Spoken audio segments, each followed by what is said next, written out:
21ാவது ശ്ലോകം. ഇത്യുക്ത്വാ നിർജഗാമാശു സ്വസൈന്യപരിവാരിത മഹദാ സൈന്യനാദേന ഭീഷയന്നമരാവതീം. இப்படி சொல்லிண்டு സൈന്യ സമേതനായിട്ട് യാത്ര செஞ்சார். விருத்திரனோடு சைன்யங்களோடு பெரிய சத்தம் அமராவதியை பயப்படுத்தித்து, அந்த இந்திரலோகத்தை பயமுறுத்தித்து. 22வது ശ്ലോകം. തമാഗച്ഛന്തമാജ്ഞായ തുരാഷാഢഭിസത്വരാ സേനോദ്യോഗം ഭയത്രസ്ത കാരയാമാസ ഭാരത. ஜனமேஜய ராஜாவே அப்படின்னு வியாசர் கூப்பிட்டு சொல்றார். விருத்திரன் இப்படி யுத்தத்துக்கு கிளம்பி வரான் அப்படின்னு தெரிஞ்ச தேவேந்திரன் பயந்து உடனடியா எதிரிடுறதுக்கான ஒரு அணிகளை ரெடி பண்ணினான், படையணிகளை ரெடி பண்ணினான். 23வது ശ്ലോകം. സർവാനാഹൂയ തരസാ ലോകപാലാനരിന്തമ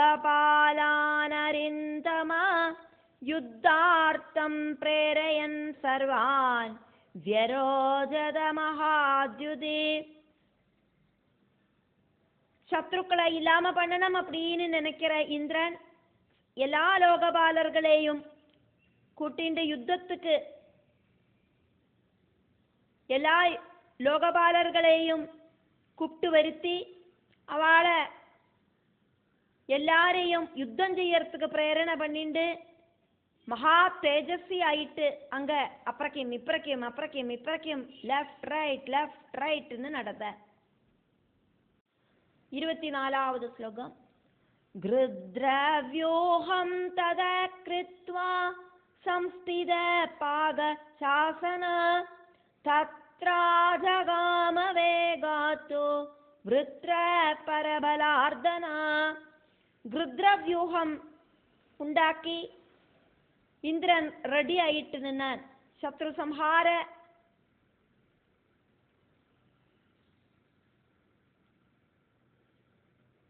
സംഹാരத்துல ரொம்ப கவனம் இருக்கிற விருத்திரன் அதுக்குள்ள அங்க வந்து சேர்ந்துட்டான்.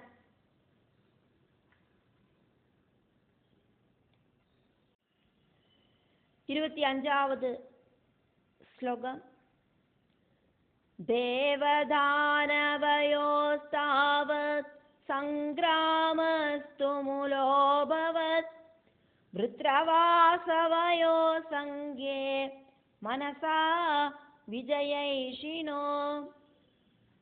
വൃത്രൻ அங்க வந்ததோடு கூடிட்டு தேவர்களும் அசுரர்களும் தம்மில் அதிபயங்கரமான யுத்தம் ஆரம்பிச்சது. அதோடு கூடிட்டு വൃത്രനും தேவேந்திரனும் தம்மிலையும் பரஸ்பரம் ஜெயிச்சே ஆகணும் அப்படின்னு நினைக்கிற அவளுக்குள்ளேயும் யுத்தம் ஆரம்பிச்சது.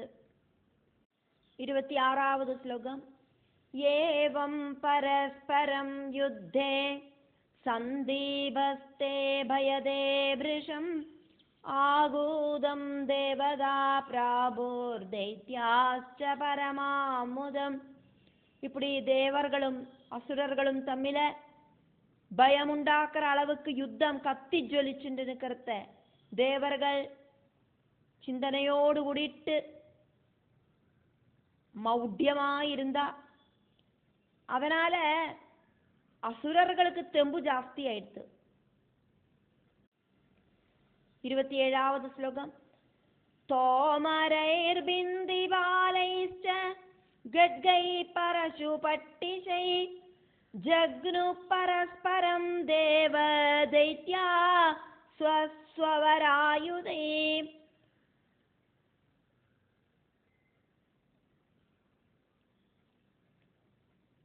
பாறையும் கவனையும் வாளும் மழுவும் பட்டிசவும் இப்படின்னு அவாவாளோட கையில் இருக்கிற ஆயுதங்களால தேவர்களும் அசுரர்களும் பரஸ்பரம் அடிச்சுண்டா. 28வது ശ്ലോകം. ஏவம் யுத்தே வர்த்தமானே தாருணே லோமஹர்ஷனே சக்ரம் ஜக்ராஹ சகசா விருத்ரக்ரோத சமன்விதா. இப்படி புல்லரிப்புண்டாக்குற அளவுக்கு யுத்தம் நடக்கிற டைம்ல கோபத்தோடு கூடிட்டு விருத்ரன் தேவேந்திரனை பிடிச்சிட்டார். 29வது ஸ்லோகம். அபாவிருத்ய முகே க்ஷிப்த்வா ஸ்திதோ விருத்ர சதக்ரதும் முதிதோ பூன் மகாராஜா பூர்வ வைரமனுஸ்மரன்.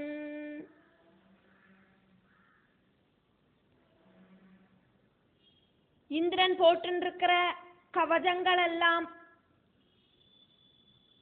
அவுத்து தூக்கி போட்டுட்டு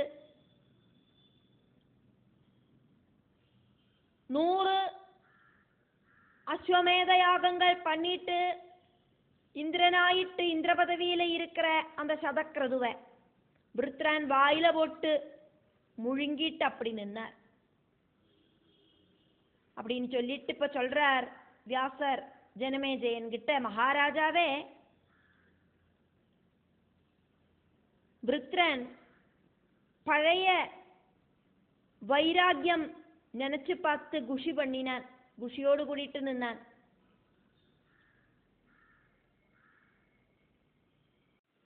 முப்பதாவது ஸ்லோகம்.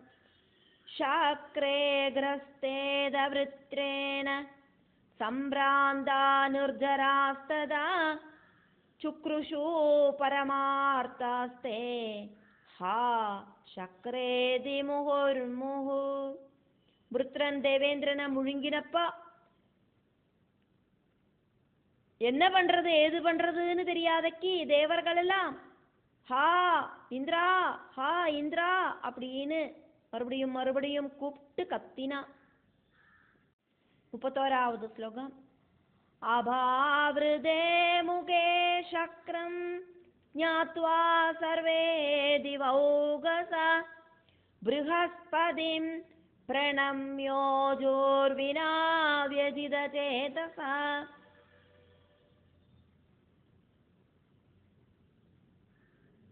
கவசங்களும் ஆயுதங்களும் எல்லாம் தூக்கி போட்டு இந்திரனை விருத்ரன் முழுங்கினார் அப்படின்னு தெரிஞ்ச தேவர்கள் தேவகுரு ப்ருஹஸ்பதியை பார்த்து நமஸ்காரம் பண்ணி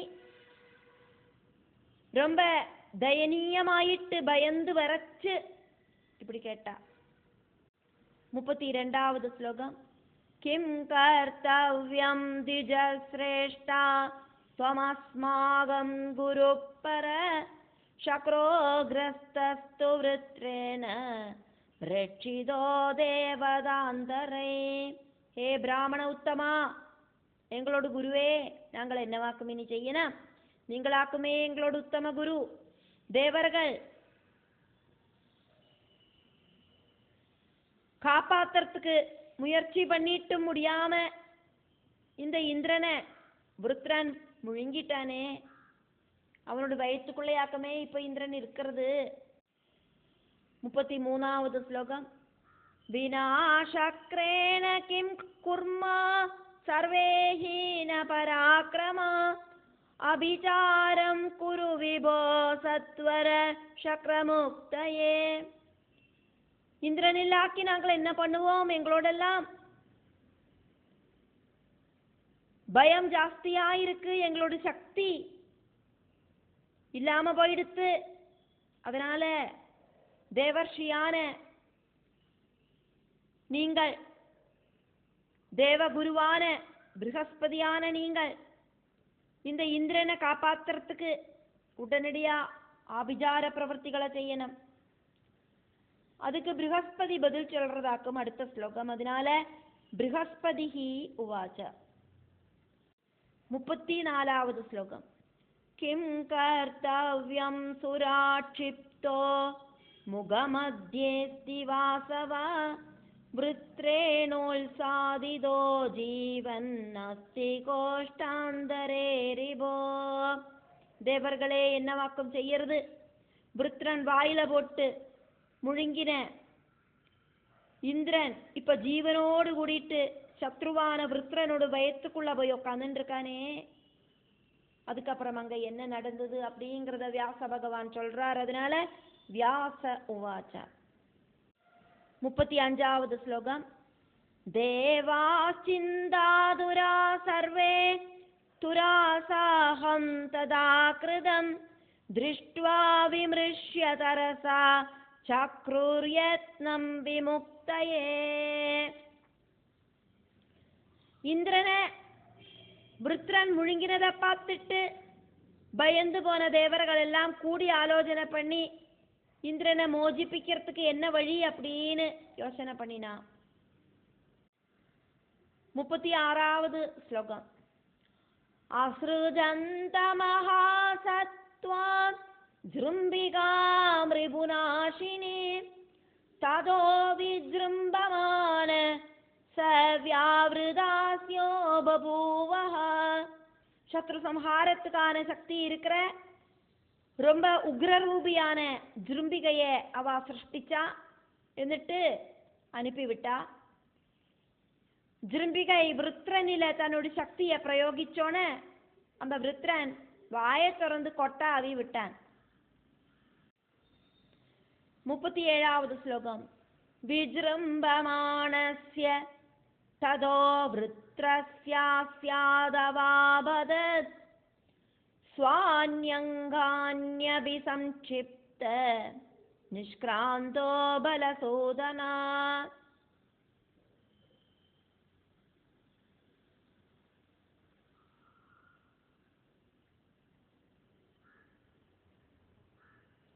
வாயை திறந்து நிற்கிற விருத்ரனோடு வாய் வழியா சொந்தம் அவயவங்களை எல்லாம் சின்னது பண்ணிண்டு தேவேந்திரன் வெளியில குதிச்சான். 38வது ஸ்லோகம். தத பிரபிருதி லோகேஷு ஜிரும்பிகா பிராணி சம்ஸ்திதா ஜஹ்ருஷுச்ச சுரா சர்வே சக்ரம் திருஷ்ட்வா விநிர்கதம். அப்ப முதல்க்கு இந்த கொட்டாவி விடுற டெண்டன்சி எல்லா உயிரினங்களிலேயும் உண்டாச்சு. விருத்ரனோடு வாயிலேந்து வெளியில வந்த இந்திரனை பார்த்து தேவர்கள் எல்லாம் குஷியானா. 39வது ஸ்லோகம். தத பிரவவ்ருதே யுத்தம் தயோர்லோகபயப்ரதம் வர்ஷாணாமயுதம் யாவதாருணம் லோமஹர்ஷணம். அதை தொடர்ந்து விருத்ரனும் இந்திரனும் அதிபயங்கரமாயிட்டு யுத்தம் பண்ணினா. புல்லரிப்புண்டாகிற அளவுக்கு அவ தமிழ 10,000 வருஷம் போராடினா. 40வது ஸ்லோகம். ஏகதஸ்ச சுரா சர்வே யுத்தாய சமுபஸ்திதா ஏகதோ பலவான் த்வாஷ்ட்ரா சங்கிராமே சமவர்த்ததா. ஒரு பக்கத்துல தேவகணம் யுத்தத்துக்காயிட்டு ரெடியாச்சு, இன்னொரு பக்கத்துல பலவான்மார்களான அசுரர்களோடு கூடி சேர்ந்த விருத்தனும் நின்றுண்டாயிருந்தது அந்த யுத்தம்.